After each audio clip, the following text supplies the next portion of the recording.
Hello friends, I am Apruti. Welcome back to our channel plants space. आज हम आपसे एक यूनिक प्लांट के बारे में बात करेंगे जो देखने में भी बहुत खूबसूरत लगता है।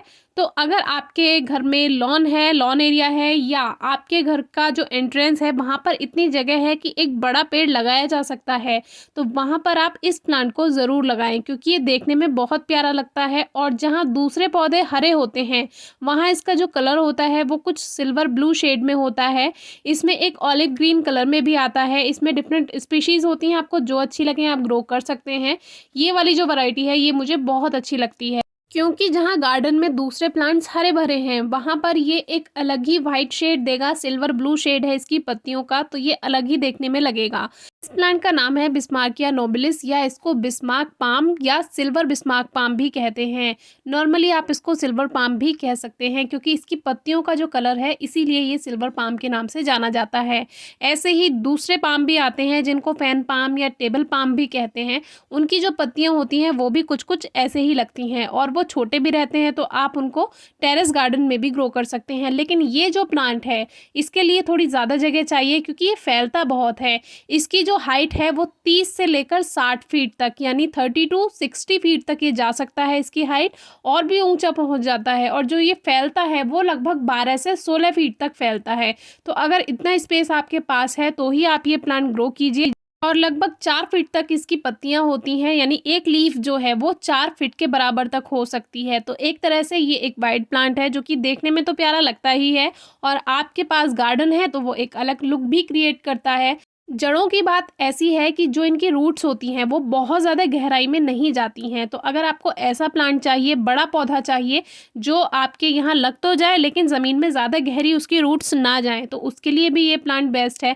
अब आप ये इस गार्डन में देख लीजिए कि कितनी दूरी पर एक पौधा लगाया गया है, क्योंकि अभी तो ये छोटा है तो ये इतना आपको दिख रहा है कि हाँ बहुत दूर दूर पौधे लगे हैं, लेकिन जैसे जैसे ये फैलता जाएगा वैसे वैसे ये काफ़ी बड़ा जगह घेरता जाएगा। इसको लैंडस्केप के लिए भी ग्रो किया जाता है। पार्क है या गार्डन है उसमें लैंडस्केप इसके आसपास तैयार किया जा सकता है, नीचे की तरफ इसके लैंडस्केप तैयार किया जा सकता है, तो वो एक अलग ही लुक क्रिएट करेगा। अब इस प्लांट में ज़रूरत किस चीज़ की होती है, तो ये जैसे कि पाम प्लांट है, पाम कोई भी हो वो बहुत ज़्यादा पानी की रिक्वायरमेंट उस पाम प्लांट को नहीं होती है। पत्तियाँ आप देखिए कितनी ज़्यादा बड़ी हैं।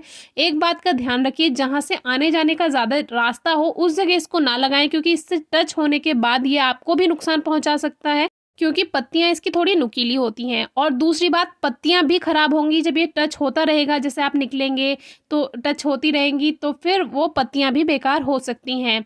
बीच बीच में जैसे जैसे इसकी पत्तियां सूखती जाएं, ड्राई होती जाएं, तो सीज़न के अकॉर्डिंग ही उनको कट किया जाता है। किसी भी मौसम में उसकी लीफ कट नहीं कर सकते हैं। तो आप सीज़न पहले देखिए, जैसे फरवरी का समय है तो वो बिल्कुल सही है इसकी ट्रिमिंग का। जो जो पत्तियां इसकी बेकार हैं उस समय आप इसकी पत्तियों को कट कर सकते हैं। सॉइल में जो नमी है मैंने बताया ही कि बहुत ज़्यादा नमी की ज़रूरत नहीं है। अगर इसको कुछ दिन पानी ना भी दिया जाए तो भी ये चल जाता है, और ज़मीन में लगा हो तो फिर पानी की तो बहुत ज़्यादा रिक्वायरमेंट नहीं होती है। इसमें पोटेशियम की कमी होने पर जो इसकी पत्तियां हैं उसमें येलोनेस आ जाती है, स्पॉट्स आ जाते हैं, लेकिन आम तौर पर ऐसा नहीं होता है क्योंकि ये ज़मीन में ही लगाया जाता है, तो ज़मीन में बहुत ज़्यादा केयर ये नहीं मांगता है। हमारा काम आपको इससे इंट्रोड्यूस कराना था क्योंकि नए नए पौधों के बारे में आपको जानकारी होनी चाहिए। तो ये जो पौधा है ये आपके लिए गार्डन के लिए या पार्क अगर आपके आसपास है वहाँ आप लगवा सकते हैं। इसको देखने में खूबसूरत लगता है, और मुझे अभी तक ये नर्सरी में नहीं दिखाई दिया है, तो ये स्पेशली ऑर्डर्स पे मुझे लगता है मिलते होंगे। जो पार्क होते हैं, लॉन होते हैं, उनके लिए जब ऑर्डर किया जाता होगा, तो अभी मैंने इसको नर्सरी में नहीं देखा है। अगर जिस दिन भी ये मिलता है तो मैं ज़रूर लेकर आऊँगी और इसको ज़रूर अपने गार्डन में ऐड करूँगी।